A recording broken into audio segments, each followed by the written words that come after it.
ದಯವಿಟ್ಟು ಈ ಒಂದು ನಾಟಕದ ಕೇಂದ್ರ ಬಿಂದುಗಳು ಈ ನಾಟಕವನ್ನ ನಿರ್ದೇಶನ ಮಾಡಿರ್ತಕ್ಕಂಥ ಮಂಜುನಾಥ್ ನಾಯ್ಕರ್ ಸರ್ ಅವರಿಗೆ ದಯವಿಟ್ಟು ಇಲ್ಲಿ ಒಂದು ಆಸನದ ವ್ಯವಸ್ಥೆಯನ್ನು ಮಾಡಬೇಕು.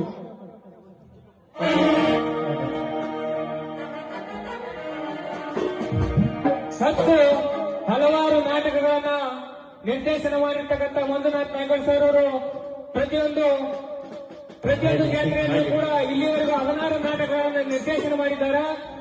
ಜಾತ್ರೆಗೆ ಒಂದು ಶೋಭೆಯನ್ನು ತಂದುಕೊಟ್ಟಿದ್ದಾರೆ. ಅಷ್ಟೇ ಅಲ್ಲದೆ ಈ ಒಂದು ಜಾತ್ರೆಯ ಒಂದು ಸಡಗರ ಸಂಭ್ರಮವನ್ನ ಇನ್ನಷ್ಟು ಹೆಚ್ಚಿಸಲಿಕ್ಕೆ ಮಂಜುನಾಥ್ ನಾಯ್ಕರ್ ಸರ್ ಅವರು ತಮ್ಮದೇ ಆದಂತಹ ಒಂದು ಪರಿಕಲ್ಪನೆಯನ್ನು ತಂದು ಕರ್ಜಿ ಗ್ರಾಮದ ಪ್ರತಿಯೊಬ್ಬ ರೈತರು ಕೂಡ ಈ ಒಂದು ಜಾತ್ರೆಯಲ್ಲಿ ಭಾಗವಹಿಸಬೇಕು ಅಂತ ಅಂದುಕೊಂಡಂತ ಮಂಜುನಾಥ್ ನಾಯ್ಕರ್ ಸರ್ ಅವರು ಏನ್ ಮಾಡಿದ್ರಪ್ಪ ಅಂದ್ರೆ ದನಗಳ ಜಾತ್ರೆಯನ್ನ ಜಾರಿಗೆ ತಂದ್ರು. ಇಲ್ಲಿವರೆಗೂ ಮೊಟ್ಟ ಬಾರಿಗೆ ದನಗಳ ಜಾತ್ರೆ ಒಂದು ಪರಿಕಲ್ಪನೆಯನ್ನು ಕೊಟ್ಟಿರ್ತಕ್ಕಂಥ ಮಂಜುನಾಥ್ ನಾಯ್ಕರ್ ಸರ್ ಅವರಿಗೆ ಒಂದು ಕೃತಜ್ಞತೆಯನ್ನು ಸಲ್ಲಿಸಬೇಕು ನಾವು. ಇದು ಇಷ್ಟೇ ಅಲ್ಲ, ಹುಟ್ಟು ಹೋರಾಟಗಾರರು ಆಗಿರ್ತಕ್ಕಂಥ ಮಂಜುನಾಥ್ ನಾಯ್ಕರ್ ಸರ್ ಅವರು ಅನೇಕ ಹೋರಾಟಗಳನ್ನು ಮಾಡಿದ್ದಾರೆ. ಅನೇಕ ಸಂಘಟನೆಗಳಲ್ಲಿ ಅಧ್ಯಕ್ಷ ಸ್ಥಾನವನ್ನು ವಹಿಸಿ ಮುನ್ನುಗ್ಗಿ ತಾವೇ ಹೋರಾಟವನ್ನು ಮಾಡಿದ್ದಾರೆ. ನಾನು ಗಮನಿಸಿದ ಒಂದು ಸಂಗತಿ ಏನಪ್ಪಾ ಅಂತಂದ್ರೆ ಒಂದೆರಡು ತಿಂಗಳ ಹಿಂದೆ ನಮ್ಮೂರಿನಲ್ಲಿ ಒಂದು ಹೋರಾಟವನ್ನ ಮಾಡ್ತಾ ಇದ್ರು. ನಿರಂತರ ಜ್ಯೋತಿ ಹೋರಾಟ 3-4 ದಿನಗಳ ಒಂದು ಸತ್ಯಾಗ್ರಹವನ್ನ ಧರಣಿಯನ್ನ ಮಾಡ್ತಾ ಇದ್ರು. ಧರಣಿ ಮಾಡಬೇಕಾದ್ರೆ ಒಂದು ಘಟನೆ ನಡೀತು. ನಿರಂತರವಾಗಿ ಮಳೆ ಸುರಿತಾ ಇತ್ತು. ಮಳೆಯಲ್ಲಿ ಕೂಡ ತಾವು ನೆನೆದು ಹೋರಾಟವನ್ನ ಮುಂದುವರಿಸಿದ್ರು. ಹೋರಾಟವನ್ನ ನಿಲ್ಲಿಸಲಿಲ್ಲ. ತಕ್ಷಣ ನಾವು ಬಂದು ಕೇಳಿದ್ರಿ, ಸರ್ ಯಾಕೆಷ್ಟು ಕಷ್ಟಪಡ್ತಾ ಇದ್ದೀರಿ ಅಂತ ಕೇಳು.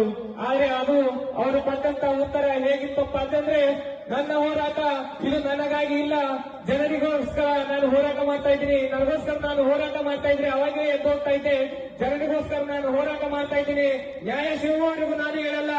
ಹೀಗಾಗಿ ನಾನು ಜನರಿಗೆ ಮೋಸ ಮಾಡಬಾರ್ದು ಅಂತ ನಾನು ಎದ್ದಿಲ್ಲ ಅಂತ ಹೇಳ್ತಾ ಇದ್ದಾರೆ. ದಯವಿಟ್ಟು ಚಪ್ಪಾಳೆ ತಟ್ಟಬೇಕು ಸ್ನೇಹಿತರೆ, ಬರಬೇಕು ಚಪ್ಪಾಳೆ. ಯಾಕಪ್ಪ ಅಂದ್ರೆ ಇವತ್ತು ಸ್ವಾರ್ಥ ಭಾವ ಇಲ್ಲ, ಎಲ್ಲ ನಿಸ್ವಾರ್ಥ. ಹೀಗೆ ಅನೇಕ ಹೋರಾಟಗಳನ್ನು ಮಾಡಿರ್ತಕ್ಕಂಥ ಇವರು ಅನೇಕ ನೀರಿನ ಹೋರಾಟ ಆಗಿರ್ಬೋದು, ಕಳಪೆ ಕಾಮಗಾರಿ ಆಗಿರ್ಬೋದು, ಎಲ್ಲಿ ಅನ್ಯಾಯ ಇತ್ತು ಅಲ್ಲಿ ಇವರು ಮೊದಲ ಹೆಜ್ಜೆ. ಮಂಜುನಾಥ್ ನಾಯ್ಕರ್ ಸರ್ ಅವರು ಸಕಲ ಕಲಾವಲ್ಲಭ ಅಂತ ಹೇಳುವುದು. ಇದು ಅಷ್ಟೇ ಅಲ್ಲ, ಶಿಕ್ಷಣ ಕ್ಷೇತ್ರದಲ್ಲಿಯೂ ಕೂಡ ಅದ್ಭುತವಾದಂತಹ ಕಾರ್ಯ ಮಾಡಿರ್ತಕ್ಕಂಥ ಮಂಜುನಾಥ್ ನಾಯ್ಕರ್ ಸರ್ ಅವರು ಶ್ಲಾಘನೀಯವಾದದ್ದು. ಯಾಕಪ್ಪ ಅಂತಂದ್ರೆ ಅವರು ಈ ಒಂದು ವಿಭಾಗದಲ್ಲಿ ಶಿಕ್ಷಣದ ಕೊರತೆ ಎದ್ದು ಕಾಣ್ತಾ ಇದೆ. ಈ ಒಂದು ಭಾಗದಲ್ಲಿ ಎಲ್ಲ ಮಕ್ಕಳು ಸುಶಿಕ್ಷಿತರಾಗಬೇಕು ಅಂತಕ್ಕಂಥ ಮನೋಭಾವನೆಯನ್ನು ಹೊಂದಿರತಕ್ಕಂಥ ಮಂಜುನಾಥ್ ನಾಯ್ಕರ್ ಸರ್ ಅವರು ತಮ್ಮದೇ ಆದಂತಹ ಸ್ವತಃ ಒಂದು ವಿದ್ಯಾದರ್ಶನ ಅಂತಕ್ಕಂಥ ಸಂಸ್ಥೆಯನ್ನು ತೆಗೆದ್ರು.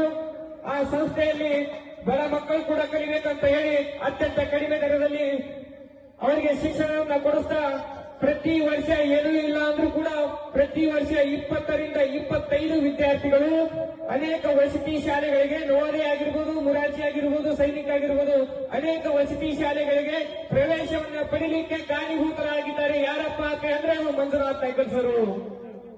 ಇದು ಇಷ್ಟೇ ಅಲ್ಲ ಸ್ನೇಹಿತರೆ, ಅನೇಕ ಹೋರಾಟಗಳಲ್ಲಿ ಭಾಗವಹಿಸಿರ್ತಕ್ಕಂಥ ಮಂಜುನಾಥ್ ನಾಯ್ಕರ್ ಸರ್ ಅವರು ಕರ್ನಾಟಕ ರಕ್ಷಣಾ ವೇದಿಕೆಯ ಅಧ್ಯಕ್ಷರಾಗಿದ್ದರು, ಹಸಿರು ಸೇನೆಯ ಅಧ್ಯಕ್ಷರು, ರೈತ ಸಂಘದ ಅಧ್ಯಕ್ಷರು, ವರದಿಗಾರರು, ಶಿಕ್ಷಕರು, ನಮ್ಮೆಲ್ಲರ ರಕ್ಷಕರು ಅಂತ ಹೇಳುವುದು.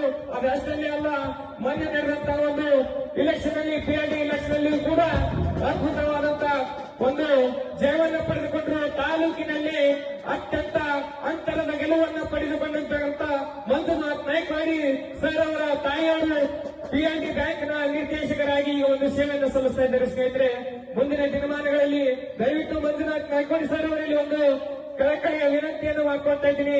ತಾವು ಪ್ರಗತಿಪರ ರೈತರ ಹೋರಾಟಗಾರರು, ರೈತರಿಗೋಸ್ಕರ ತಮ್ಮ ಜೀವನವನ್ನೇ ಮುಡುಪಾಗಿಟ್ಟಿದ್ದೀರಿ. ಈಗ PNB ಬ್ಯಾಂಕ್ನ ನಿರ್ದೇಶಕರು ಕೂಡ ಆಗಿದ್ದೀರಿ. ಮುಂದಿನ ದಿನಮಾನಗಳಲ್ಲಿ ಬಡ ರೈತರಿಗೆ ನ್ಯಾಯ ಒದಗಿಸುವ ರೀತಿಯಲ್ಲಿ ತಾವು ಸಾಲ ಒದಗಿಸಿಕೊಡ್ಬೇಕು. ಹೀಗಾಗಿ ರೈತರು ಮುಂದೆ ಬರಲಿಕ್ಕೆ ತಾವು ಕಾರಣಭೂತರಾಗಬೇಕು ಅಂತಕ್ಕಂಥ ಮಾತನ್ನ ಹೇಳ್ತಾ ಈ ಒಂದು ಕಾರ್ಯಕ್ರಮದಲ್ಲಿ ನಾವು ಅವರಿಗೆ ಒಂದು ಗೌರವ ಸತ್ಕಾರ